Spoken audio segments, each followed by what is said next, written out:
Has the final resting place of the Apostle Matthew been found in Kyrgyzstan? This is SkyWatchTV News for Thursday, September 10th, 2015. I'm Derek Gilbert. Russian divers working along the bottom of Lake Isak-Kul in eastern Kyrgyzstan found a pot stamped with Armenian and Syrian script. This is significant because it supports a theory that an ancient Armenian monastery once located on the shore of Lake Isak-Kul was located as part of a settlement that's being explored by archaeologists. According to a 14th century map, the bones of Matthew were located at this Armenian monastery, which is now underwater because Lake Isak-Kul has risen more than 25 feet since the Middle Ages. Isak-Kul, by the way, the 10th largest lake in the world by volume.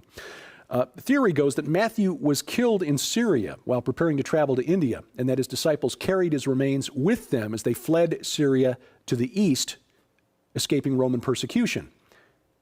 They headed for territory occupied and controlled by the Parthians and the Scythians, who were not under Roman control in the first century.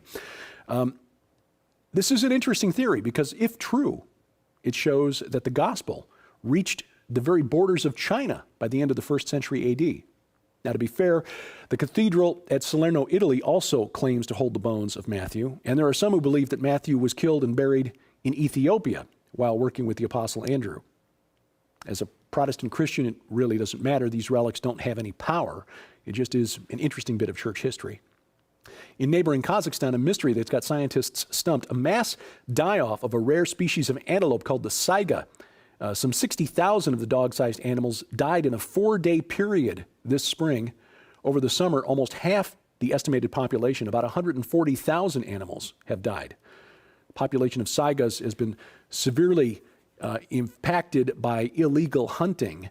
The horns of the male saiga are used in folk medicine in China and command a pretty high price. Theories as to the die-off, the cause of the die-off, range from a bacterium to a prophetic harbinger of the blood moon disasters that are imminent, and of course the old reliable aliens. Elsewhere in Asia, a mysterious sinkhole in Siberia continues to grow. Last November, a company that mines potash for fertilizer had to excavate the village of Solikamsk, which is located about 1,000 miles northeast of Moscow. Flooding opened the sinkhole. No one was hurt, but the company told villagers they'd have to stay away until things stabilized, which they haven't. The hole, which was originally about 100 feet wide, is now over 400 feet wide and 250 feet deep, and it continues to grow. More on Stonehenge 2 that we told you about earlier this week. This is that older circle of standing stones that's been discovered about 2 miles northeast of Stonehenge. It appears that the residents of ancient Britain used the site for human sacrifice. Bodies have been found on the location, on the site, with head injuries and arrowheads embedded between the vertebrae. Now, unlike soldiers who are typically buried in groups after a battle, because you've got to bury a lot of bodies at one time, these were buried individually, which indicates that they were used in some sort of ritual. Archaeologists believe that the older stones, Stonehenge 2, were knocked over and buried at the time Stonehenge was built, sort of a transfer of one type of religion to another, possibly, well, something requiring human sacrifice to a solar or lunar cult. They put the date at this transfer sometime around 2500 BC, which, again, to give you a timeline, is roughly a few hundred years after the time of Gilgamesh in Mesopotamia, 500 or 600 years after Nimrod of the Bible. Coming back to present day, you can say one thing for the Satanic Temple: they know how to get press. As we told you before, the Satanic Temple is really the work of one guy, Doug Mesner, who goes by the nom de guerre of Lucien Greaves. He wants to install the 1.5-ton statue of Baphomet that we talked about this year on the grounds of the Arkansas State Capitol in Little Rock.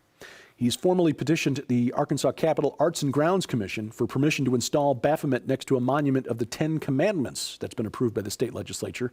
The 10 Commandments monument is privately funded. Hindus, atheists, and animal rights activists are also petitioning for rights to put their monuments in the Arkansas State Capitol. That's the problem with opening the door to government sanction of religion. You either have to let them all in, let none of them in, or government is forced to pick one and favor it over all others. And this nation was founded, at least in part, to get away from that kind of a situation in England. You see, it's a dangerous setup when government and religion are the same. Government and church have merged because the head of state is also the head of the church. The King of England, head of the Church of England. And political disagreement under that type of government is also considered heresy. And a dispute over religious doctrine is also treason. See, this is why we Christians should support separation of church and state. Not because we want to protect skeptics from having to live under a Christian theocracy. Frankly, the world would be a much better place if there were more true Christians in government posts.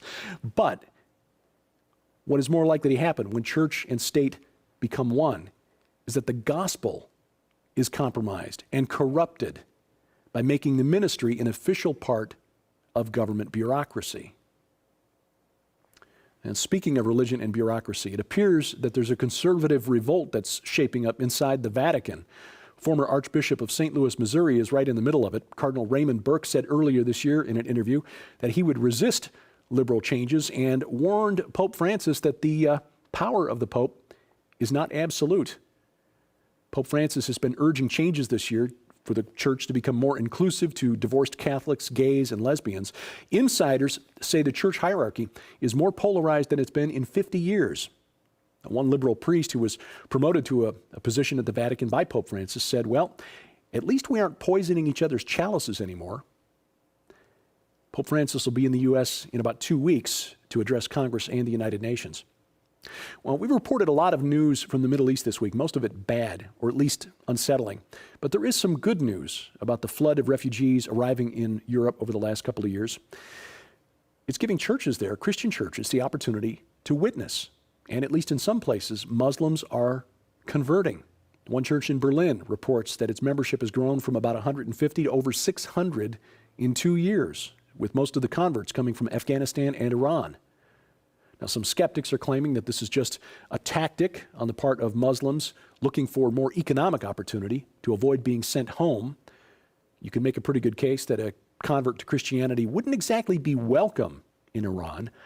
But as the Lord spoke through the prophet Isaiah, for as the rain and the snow come down from heaven and do not return there, but water the earth, making it bring forth and sprout, giving seed to the sower and bread to the eater, so shall my word be that goes out from my mouth. It shall not return to me empty, but it shall accomplish that which I purpose, and shall succeed in the thing for which I sent it. They can't convert if they don't hear the gospel. And maybe some are attending churches and claiming to convert just for economic opportunity. They're hearing the gospel, we pray, and at least in some cases, it seems to be drawing them to Jesus Christ. Our series of programs for National Preparedness Month, the month of September, continues this coming week. Carl Gallups joins us to talk about his new book, Be Thou Prepared. Again, this is kind of a touchy subject for some Christians because it appears to indicate to some that preparation means a lack of faith that God will provide, lack of faith in Jesus Christ, or perhaps at its extreme, maybe even a focus on worldliness and possessing goods. Pastor Carl Gallups, who's the best-selling author of the book, The Rabbi Who Found Messiah, explains why preparedness is just prudent and also biblical. You'll see that this coming Tuesday night on the Christian Television Network. That's DirecTV, Channel 376, Dish Network, Channel 267, Glory Star Satellite, Channel 117. And if you don't have satellite television, you can watch it on the internet. Tuesday night, 8:30 p.m. Central Time. The web stream is at the website of the Christian Television Network. That's ctnonline.com. Now, if you missed the program with Steve Quayle talking about preparedness this past Tuesday night, you can see it now on our Roku channel. If you have a Roku account, log on and search the channel store at Roku for the SkyWatchTV channel and give us an ad. In October, Tom Horn goes on the road as a featured speaker at the 10th Annual Strategic Perspectives Conference in Coeur d'Alene, Idaho. That is produced by Chuck Missler and Koinonia Institute. The dates, October 23rd through the 25th at the Coeur d'Alene Resort. Other speakers include our friend Gary Stearman from Prophecy Watchers, Joel Richardson, Joseph Farr of WorldNet Daily, Colonel Bob McGinnis, who will join us on SkyWatch TV here in the near future to talk about his new book, Never Submit. Details and registration online at koinoniainstitute.org. And speaking of registration, The registration for the 2016 Rocky Mountain International Prophecy Conference, coming up next July in Colorado Springs, opens on October 13th, just about a month away. More information about the speakers and the event, and of course the place to register as well, prophecywatchers.com. September being National Preparedness Month, we'd like to offer this gift to you for your financial support during the month of September: the Ultimate Women's and College Students Deluxe Safety Kit. All these things you see here: a self-protection book written especially for women, personal alarm system, pepper spray, and a rugged military design handbag. All that for your gift of $25 or more during the month of September. To find out how to give, log on to SkyWatchTV.com. Tomorrow is Friday, and that means another edition of Sci Friday on SkyWatch TV. My wife and best friend, Sharon Gilbert, joins me for that. I hope you'll see us then. In the meantime, thanks for watching. As we keep watch, I'm Derek Gilbert, and this is SkyWatch TV.